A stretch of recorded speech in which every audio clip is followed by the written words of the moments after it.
მოგესალმებით. დღეს ისით რას ვაპირებთ?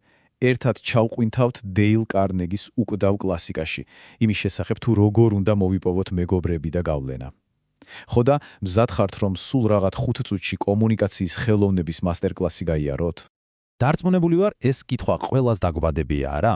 სამსახურში იქნება ეს თუ პირად ურთიერთობებში.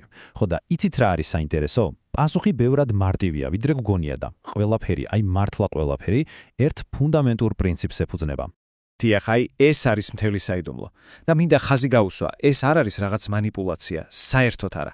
საქმე ეხება ამ ღრმა ადამიანური სურვილის გაგებას და რაც მთავარია, მის გულწრფელად დაკმაყოფილებას. თუ ამას შევძლებთ, მაშინ უკვე შეგვიძლია ჩვენს გარშემო სამყაროზე პოზიტიური გავლენა მოვახდინოთ. მოკლედ, როგორია ჩვენი დღევანდელი გეგმა. დავიწყებთ იმ მთავარი საიდუმლოთი, მერე გადავალთ პრაქტიკულ ოქროს წესებზე, ნახავთ როგორ მოვაწონოთ თავის ხვებს, როგორ დავარწმუნოთ ისე რომ კამათი არ დაგჭირდეს და ბოლოს როგორ ვიყოთ ნამდვილი ლიდერები, ემპათიით. მზად ხართ? დავიწყოთ. კარგი, მოდით პირდაპირ საქმეზე გადავიდეთ. ეს სამი წესი, ასე ვთქვათ, არის საფუძვლების საფუძველი, აბსოლუტური ურყევის საწყისი წერტილია ნებისმიერი კარგი ურთიერთობისთვის. დამიჯერეთ. ამათ გარეშე სხვა დანარჩენი უბრალოდ არ იმუშავებს. მაშასე პირველი და უმთავრესი, დაივიწყეთ კრიტიკა, დაგმობა და წუწუნი. უბრალოდ არ მუშაობს. ადამიანს პირდაპირ თავდაცვით პოზიციაში აყენებს და მორჩა. მეორე, გულწრფელად დააფასეთ. ხაზს უსვამ, გულწრფელად და არა მლიქვნელობით.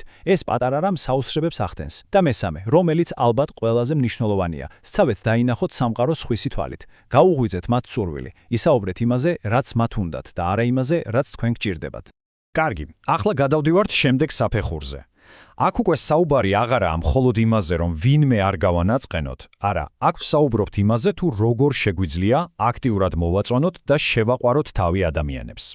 ეს ციტატა დააკვირგით, მთელი ფილოსოფია ერთ წინადადებაში ჩატეული. მთავარი იდეა რა არის? ის რომ ფოკუსი საკუთარი თავიდან სხვებზე უნდა გადავიტანოთ.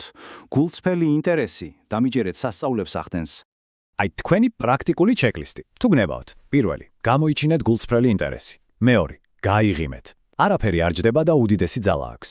დაიმახსოვრეთ ადამიანის სახელი. მათთვის ეს ყველაზე სასიამოვნო ჟღერადობის სიტყვაა. იყავით კარგი მსმენელი. მიეცით საშუალება საკუთარ თავზე ილაპარაკონ. ისაუბრეთ მათ ინტერესებზე და რა თქმა უნდა აგრძნობინეთ მათ, რომ მნიშვნელოვნები არიან, ოღონდ გულწრფელად. ეს ყველაფერი იცით მყისიერად მუშაობს. ახლა კი მივადექით გავლენის ხელოვნებას. ანუ, როგორ დაარწმუნო ადამიანის შენ სიმართლეში, ისე რომ ეს კამათსა და კონფლიქტში არ გადაიზარდოს.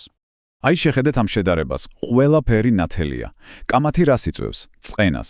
დამარცხებული ვითომ მაინც თავისას ზრჩება და თქვენ კარგავთ მის კეთილგანწყობას. გაგება კი პირიქით. თანამშრომლობას აყალიბებს, გონებას ხსნის ახალი იდეებისთვის და თქვენ მოკავშირეს იძენთ. იცით რა არის მთავარი? კამათში გამარჯვების ერთადერთი გზა მისთვის თავის არიდებაა. კამათი ყოველთვის წაგებაა, მაშინაც კი როცა ფორმალურად იმარჯვებ. გაგება კი ყოველთვის მოგებაა. ეს უძლიერესი ტაქტიკაა. თუ ხდები რომ შეცდი, უბრალოდ აღიარე, თანაც სწრაფად და გარკვევით. ეს იცით რას გავს, თითქოს მოწინააღმდეგეს იარაღს აგდებინებ ხელიდან, მომენტალურად ხსნის დაჯაბულობას და მეორე მხარესაც კი უჩნდება სურვილი უფრო დიდსულოვანი იყოს და დაიმახსოვრეთ, ეს სიძლიერის ნიშანია და არა სიზრსტის. და მივედით ბოლო ნაწილამდე, ყველაფრის კულმინაციამდე. როგორ გამოვიყენოთ ეს ყველაფერი ლიდერობაში? როგორ შთავაგონოთ სხვებს ცვლილებები, ოღონდ ისე რომ მათ ეს ძალით კი არ გააკეთონ, არამედ იმიტომ რომ თავად მოუნდეთ. კარნეგის ეს ანალოგია უბრალოდ გენიალურია. დაფიქრდით, რას აკეთებს სტომატოლოგი, სანამ ბურღვას დაიწყებს. ანესთეზიას გიკეთებთ, რომ ტკივილი ვერ იგრძნოთ.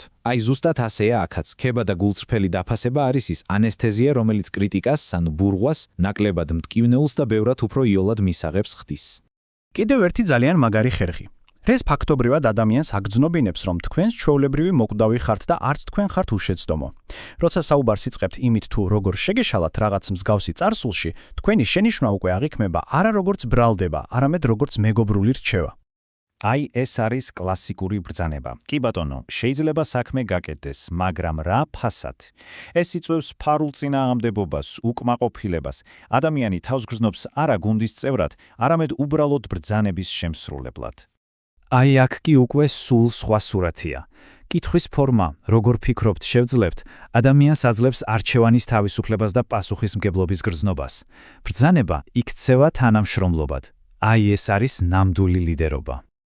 და აი მივედით ყველაზე მთავარ დასკვნამდე. ყველა ის ტექნიკა და ხერხი, რომელიც აქამდე განვიხილეთ, საბოლოო ჯამში ერთ რამეს ემსახურება, რომ საკუთარი ეგო ცოტა ხნით გვერდზე გადავდოთ, რათა შევძლოთ გავიგოთ და პატივი უცეთ სხვა ადამიანს. და იმახსოვრეთ, ნამდვილი გავლენა მანიპულაცია კი არა, გულწრფელი ემპათია და პატივისცემაა. აი ეს არის წარმატების ნამდვილი ფორმულა.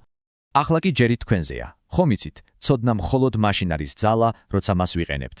ამიტომ გიტოვებთ ამ კითხვას, რომელი ერთი პრინციპის პრაქტიკაში გამოყენებას დაიწყებთ დღესვე. უბრალოდ, აირჩიეთ ერთი თუნდაც ყველაზე პატარა და სცადეთ.